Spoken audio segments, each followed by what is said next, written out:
स्थिति वही है जो मैंने सुबह अपफ्रंट आपको बोली, जो कल भी थी। ट्रेलिंग स्टॉप लॉस के साथ लॉन्ग रहें और गिरावट पर खरीदारी करें। एक सिंपल अप्रोच है, और जो भी मौजूदा न्यू पोजीशन है या लॉन्ग पोजीशन है या नई लॉन्ग पोजीशन है, उसमें एक सिंपल स्टॉप लॉस रखें 23,750 का। मैं फिर 23,750 का एक सिंपल स्टॉप लॉस रखें। देखिए, गिफ्ट निफ्टी में पहले रिकवरी आ चुकी है। हम सुबह 150-200 पॉइंट नीचे थे, अब हम सिर्फ 40 पॉइंट नीचे रह गए। जब तक हम ट्रेड की शुरुआत करें, हो सकता है ग्रीन में आ जाए, यू नेवर नो। तो बाजार अब युद्ध की इस पूरी गिरावट को जो है ना वो पचा चुका है। जब तक कोई बड़ा अटैक ना हो या कोई दोबारा धमकी ना आए, अब बाजार शायद नहीं गिरेगा। और ब्रेंट क्रूड जब तक $100 के नीचे है, तब तक चिंता करने की ज़रूरत नहीं है। वैसे भी एक चीज़ मान लीजिए आप, ब्रेंट का न्यू नॉर्मल 80 to 85 रहने वाला है।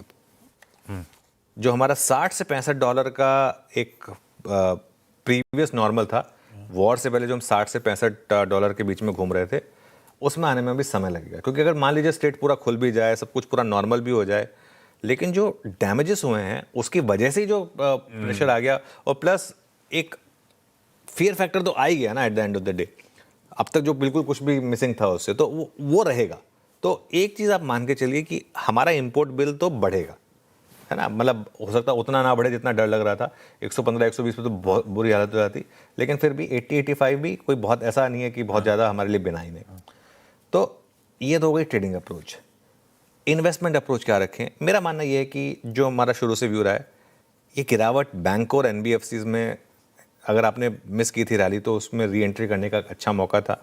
हमने लगातार एसबीआई, श्रीराम फाइनेंस, ये 2-3 स्टॉक्स की बात की थी। आप श्रीराम फाइनेंस का चार्ट देखिए, कल किस तरीके से भागा, ऑलमोस्ट वापस अपने प्रीवियस हाई पर आ गया। यहाँ पर अभी भी गिरावट में खरीदारी का ट्रेंड है। आईटी में मुझे लग रहा है अभी भी ट्रेंड साफ नहीं है। कल भी देखिए आप, अगर पूरी मार्केट चले, सिर्फ आईटी नहीं चला, है ना। तो यहाँ पर मुझे लग रहा है कि थोड़ा सा टीसीएस की कमेंट्री देखेंगे, उसके बाद एक कॉल लेंगे।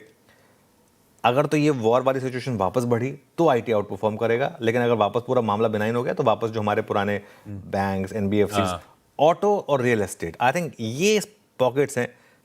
Auto, real estate, defence, capital market, कल बीएसई ने ऑल टाइम हाई लगा दिया।